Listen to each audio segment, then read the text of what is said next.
Hi, I'm Douglas Mason, President and CEO of Magnum Gold Corp. Inc., MGI on the TSX Venture Exchange.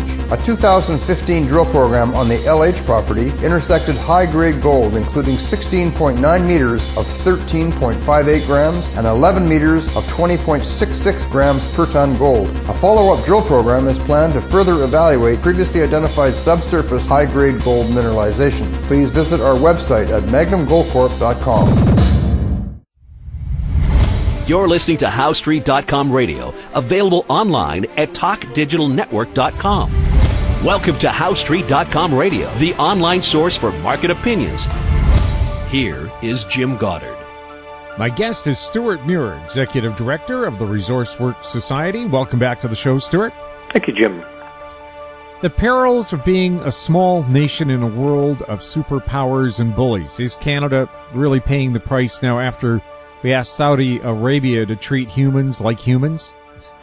Well, I think we're getting a taste of, or a reminder of what it's like to be in a world that can be harsh, where your friends count for a lot, and when you need them in a crisis, you want them to be there for you. Well, now Saudi Arabia now has said, of course, they're going to cut off trade with Canada. They're pulling out their students, 16,000 of them. Some of them actually in very necessary medical positions, especially in Ontario. But why do you think that they're making such a big deal about Canada just asking them to treat people nicely? Well, it sounds as if, from a diplomatic point of view, the technical language of one tweet from the government of Canada involving the release of people who are in jail because of their beliefs, human rights activists, the word immediately, for one government to say to another, you have to do this immediately, just seemed to be the little trigger thing that brought this whole thing about. Now, that's one story. You know, I think there's a background that others are pointing to about how Canada has conducted its foreign affairs in relation to Saudi Arabia.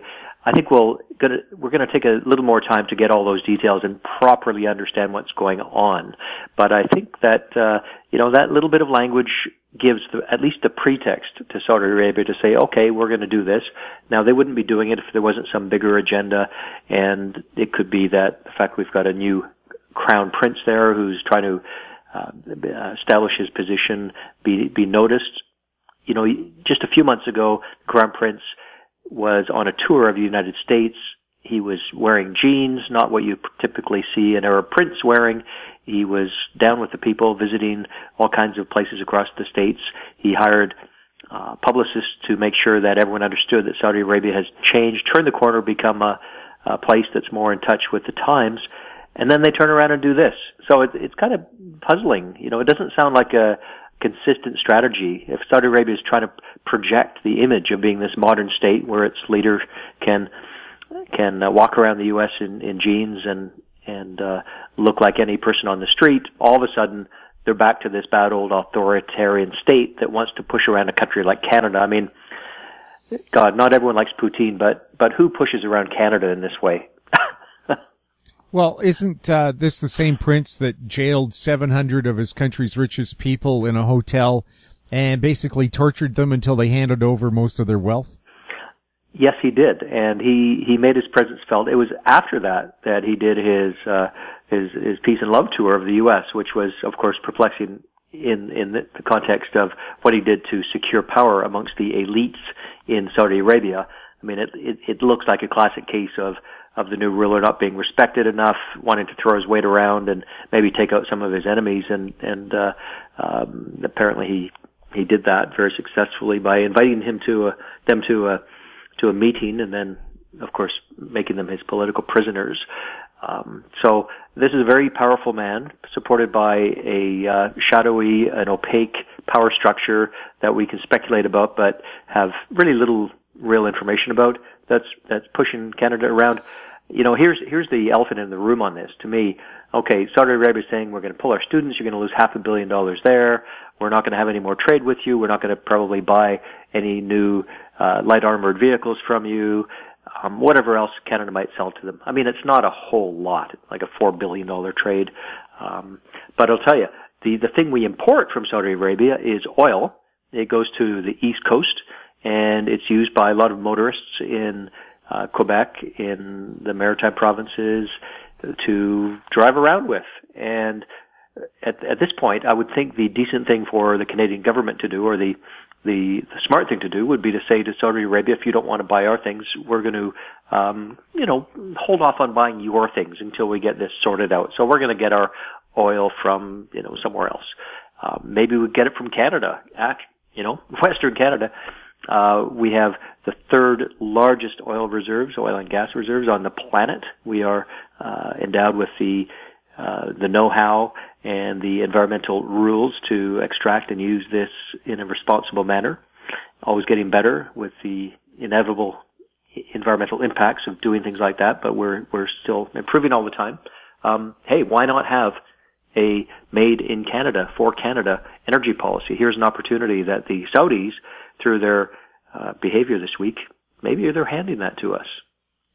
Is this time for Canada to rethink Energy East? Oh, absolutely. Imagine. It's a pipe. People get hung up on exactly what goes through it. It's dilbit. We can't have that. Well, by the way, dilbit is perfectly fine. It's like any other heavy oil. There's been a huge marketing campaign to try to, smear and vilify Canadian oil, which is nonsense. It's really just heavy oil. There's no rhyme or reason to these protest movements. They've manufactured that issue entirely. But anyways, a steel pipe you build in the ground, do it safely. You can put whatever petroleum products you want through there. And, the issue should be more about how do we preserve Canada's ability to provide for its citizens. After all, that's what a federal government is there to do in these troubled times. It's not just Saudi Arabia that is subjecting Canada to this bizarre treatment. It's the United States that is persecuting us on NAFTA. We're not being treated with respect by the Saudis, nor by the Americans. And guess what? Last week, I learned that on the West Coast, we've been talking about the East Coast of Canada, on the West Coast of North America, we're actually seeing at least one shipment of crude oil from Russia to be turned into gasoline for drivers in Washington State and Oregon. If a listener is going down to Blaine to fill up their gas tank right now, it could very well be that there are some molecules of gasoline that have come across the sea from Russia. Now, Russia right now is facing sanctions on at least two fronts, as far as the U.S. is concerned, sanctions on the Crimean occupation, and also there are senators this week in Washington, D.C., who are chasing sanctions to do with the 2016 presidential election issue. And they would like to see sanctions. Well, a great way to push that would be to think twice about admitting Russian oil brought in by tanker, supposedly, according to some people I talked to, is unsafe. Well, I don't believe that's actually true, but if they're true to their beliefs, I would think they would be out there protesting the arrival of Russian oil by tanker to Puget Sound and the Salish Sea. Well, if Russian tankers are as safe as the aircraft they build and they crash on a frequent basis, I would be concerned about those Russian tankers.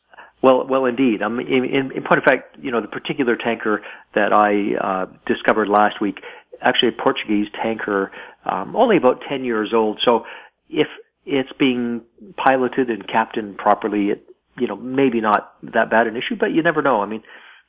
Certainly though, I could see in detail in the maps that I have access to that it did originate from a port in Russia located near the city of Vladivostok. It filled up with 600,000 barrels of oil that it brought for people in the Pacific Northwest to drive around in. I would think Washington State, there's a Democrat state for you, Democrat governor. It's a little like BC in its cultural composition. I think people there, if they knew about this, might be a little shocked. Why do you think Quebec politicians are so against the pipeline carrying Alberta oil? I would maybe focus on what it is that causes Quebecers to be so hesitant to admit that they have a heavy dependence on hydrocarbons. Let's face it, Quebec, in that province of Canada, they drive more SUVs today than they drive, regular old cars. That line was crossed a couple of years back. And yet they have an energy policy, a climate policy in Quebec that by 2030 is supposed to result in a dramatic change in their profile of energies. But you look at what they're actually doing. They are in no way on track to meet these lofty goals. But whenever I talk to people in Montreal or run into Quebecers, they all sort of look down their nose at us Western Canadians as if we are these sort of petroleum pariahs who, from the perspective of the enlightened Quebecers who have a policy to not use fossil fuels after 2030, we are these reprobates. And so they're quite happy to not only look down their nose at us in the West, but also dismiss the idea that having Canadian oil and gas in their energy mix would be a good idea. So they're quite happy with the status quo, where it comes in by ship from Saudi Arabia, from Egypt, or from other countries around Africa. I sympathize with those in Africa who are looking to build their economies. Recently met some people from Ghana who are doing great work there to build a nation, and I sympathize greatly with that. At the same time, though, I think many Canadians thinking that authoritarian states like Angola, countries like Saudi Arabia, are maybe not the ones that we should be buying our oil and gas from if we can get it in Canada. We'll have more with Stewart Muir right after the break. MGX Minerals is revolutionizing the new energy economy with patented lithium extraction technology, replacing traditional solar evaporation using low-cost, low-energy nanofiltration. The first system of this paradigm shift technology is currently being commissioned. MGX Minerals trades on the CSE, symbol XMG, the OTCQB, symbol MGXMF, and Frankfurt, symbol 1MG. For more information, visit our website, mgxminerals.com. I'm Kelly Jennings, CEO of Powerband Solutions. Powerband is a cloud-based provider of auction, inventory, and finance solutions that make buying, selling, and financing vehicles more efficient. Powerband Solutions trades on the TSX Venture Exchange symbol PBX and on the OTCQB symbol PWWPF and on Frankfurt symbol 1ZV. For more information, please visit us at powerbandsolutions.com. Welcome back. We're speaking with Stewart Muir. Stewart, so now Canadians own a pipeline. Is this a good deal, and can we turn it into an even better one? Oh, it's a good deal for Canada. It promises to depoliticize the whole process of getting it built. There's inevitably controversies with building a pipeline. In Canada, it seems like we have maybe a little more of that because we have a little more freedom than other countries have for people to speak their minds. It's kind of ironic that in the freest country, it's hardest to build a thing that creates prosperity and is sustainable, whereas in countries that don't respect human rights, they can just go and build willy-nilly whatever they want, and there's no consultation, no transparency, and the people in Canada who are, exercising their rights in the most enthusiastic way possible don't seem to see the disconnect there that others see. We need to have a prosperous country. We don't want to be using Missouri oil imported from Saudi Arabia, so let's do something about it. That would be leadership to act on that. And I think there's some leaders in Canada actually doing that. Is there any discussion taking place about owning the pipeline and perhaps the advantages it might give our country? It's not really part of the fiscal plan. I don't think it fits into liberal ideology to, for over the long term, have a state-owned asset. That said, I would challenge you to show me a lot of countries outside of the USA that don't have a state-owned energy company of some kind. It's very common, especially in the developing world, for there to be large state-owned companies. Everyone in BC is familiar at this point in the game with LNG, and they're aware of countries like Petronas from Malaysia. That's a state-owned company because energy and energy security are so important to an economic future for countries like that. If you go to China, Sinopec and many other state-owned oil and gas companies, and also ones that trade in Canada and around the world. Pretty much name a country and it's got a state-owned oil company. You look at Norway, they have that as well. Canada, the U.S., we're a little different. We've evolved differently, and we're, I would say, the exception to that. So the idea that Ottawa is going to own, for at least a period of time, an under-construction pipeline asset is probably not something that is making headlines around the world. It would just be, whatever. They're doing what they're doing to secure their energy. They're not idiots. That would be probably a typical perspective of what's happening in Canada. Inside Canada, of course, is different. People are saying, well, is it a good investment? Well, this week on the investor call that Kinder Morgan Canada had, where the analysts, people who do this for a living, the real experts in this, because they have skin in the game, they can't afford to make bets for their customers' money that they are wrong on. They heard about some of the fiscal details. The real thing that I took away from that was, even though there's potential for cost structure changes, they're saying, you know what, the numbers on this deal still make sense. We still like the deal, even though it's Government of Canada owning it, and we're recommending it to investors. So to me, that sends a very strong signal to the global investment community that likes to purchase dividend type of stocks like a pipeline company, because they're very good at producing nice, steady trickle of dividends over time. Their business doesn't change much. It's not really subject to great swings. Wouldn't this be a good income source for the Canadian pension plan? Well, I think it would be, certainly in theory. And I think it may have been floated recently in Ottawa, and I even talked about it in the column I wrote.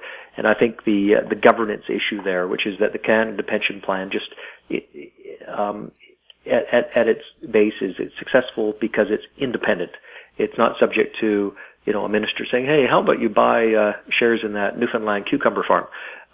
You make a mint off it." They don't take advice from the government or anyone else like that. They only take advice from their professional advisors and investors and analysts, and that's how they've been rather successful in ensuring that when we retire as Canadians, we've got our pension there to pay out.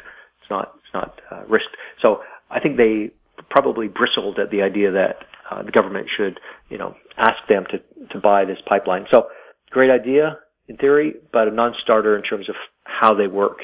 It doesn't mean that the Canada Pension Plan wouldn't include stocks in a company or other securities, bonds, also in its portfolio from the Kinder Morgan Canada company, during or after construction. I don't see why that would be off the table or, differently perceived by them. I'm sure that they would have it. I'd be surprised if it wasn't in their mix, because they got a piece of so many public Canadian energy companies that are so reliable. But it's a good topic because I think the Conservatives federally have had to walk fairly carefully on this issue because, Trudeau, you got to hand it to them. They took a bold decision earlier this year to make that purchase. They are assuming some risk over it. I don't think it's a great risk. This thing's going to get built. There's going to be some people who, exercise their democratic rights to protest legally, and that's all well and good, but it's going to get built. And the Conservatives probably don't want to do too much rabble-rousing around this issue because they understand also that it needs to get built, and the federal government has chosen a tough path to make sure it gets done. Stewart, aren't you taking part Monday in a panel discussion discussing the pipeline? Well, yes, I am actually. Monday, August 13th in Vancouver at the Hive. If you go to a little group, this is the first event, policypopup.com. There's going to be a group of experts on a panel. I'll be on that panel. I'll be there with a well-known environmental activist and academic, George Hoberg from UBC, also Eugene Kung, who's from West Coast Environmental Law, and myself will be someone who has expertise in how you build pipelines safely. So they're quite diverse. This is not sort of one point of view over another point of view or to the exclusion of others. We will have those who, like me, I'm always saying that I think this is a good project needed for Canada that can be done right, and others on this panel who completely disagree with me on all of this. So it'll be a chance for us to take to a live audience these views. So if you go to policypopup.com events, they've got all the details there. The tickets are free. It's downtown Vancouver on Monday the 13th of August, and the title of it is "So We Own a Pipeline." And the rest of it is, taxpayers now own the Trans Mountain Pipeline since the federal government stepped in to purchase the old pipeline and its assets. But why a pipeline? Why not transport by rail, truck, or ship? Why is all of this a big deal? And that's what it is. So anyone can register free online. We'll have more with Stewart Muir right after this. Quebec Ventures Corp. is a potash exploration company focused on the Korat Basin in Thailand, the world's largest undeveloped potash resource. Quebec's management has extensive potash exploration and development experience in Thailand. Quebec will have marketing advantage compared to Western producers. Drill program commences this spring. Quebec trades on the TSX Venture, symbol VCV, and on Frankfurt, symbol V8V2. Visit our website, quebecventures.com. Don't miss out. Stay informed. Receive the HowStreet.com weekly recap with thought-provoking podcasts, radio, and articles delivered to your inbox. Sign up for the HowStreet.com weekly recap on our homepage at HowStreet.com. Welcome back. We're speaking with Stewart Muir. Stewart farmed Atlantic salmon, very controversial in BC. What can you tell us about it? How important is it to BC's agricultural exports? Well, it's actually our biggest agricultural export, but it has some challenges right now. The provincial government has taken a sort of indifferent approach, as it were, by trying to deal with some conflicts between some of the opponents who don't like salmon farming and the salmon farming industry, and just sort of handing over to them to resolve the dispute they have. So we'll see how that goes. In the meantime, there's always a lot of research happening in aquaculture around the world. It's really almost, it's so important now. It's like almost half of the seafood that humans eat today around the world is from aquaculture, including farmed salmon. That's about 47% of all the fish.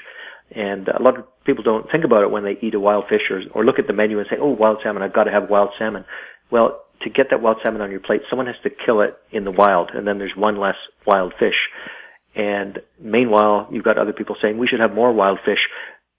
Let me propose a simple idea. If we don't kill and eat wild fish, we're going to have more wild fish. Does that sound radical? I don't know. To some people, it seems that way, and I don't know why. Whereas if you farm fish, just like we farm cattle and swine and chickens, you can know what goes into their feed, which we don't know with wild fish, and you can treat them humanely all the way through the process. With wild fish, they're not treated humanely. It's not a happy end for a salmon once they get onto a fishing line or into a net. Whereas the humane standards of salmon farming are a very different thing. For a very business-oriented reason, they don't want to upset the fish because that affects the quality of the product. But anyways, the interesting new thing out of Norway, where a lot of the R&D is done, is the idea of a type of farm in the ocean where they can avoid questions about sea lice and things like virus transfer escapes. These are all issues. Personally, I think the science is progressing very well on those issues, but they're still issues that precipitate a lot of public discussion. And I know some people hear about those issues and say, "Oh, that's terrible." And the innovation I'm talking about, it's ocean-based closed containment or semi-closed farms that avoid the problems with putting salmon farming on land because they have massive energy requirements. And also, it's like a giant aquarium. And one of the biggest problems with on-land salmon farming is that if you don't manage that water as it circulates, the flesh of the on-land farm salmon actually tastes like the poop that they're floating around in. It's one of the well-known problems of on-land salmon farming, and one of the reasons why it's so expensive to do. And we've got this one company that's applied for permission in Norway to develop these new farms.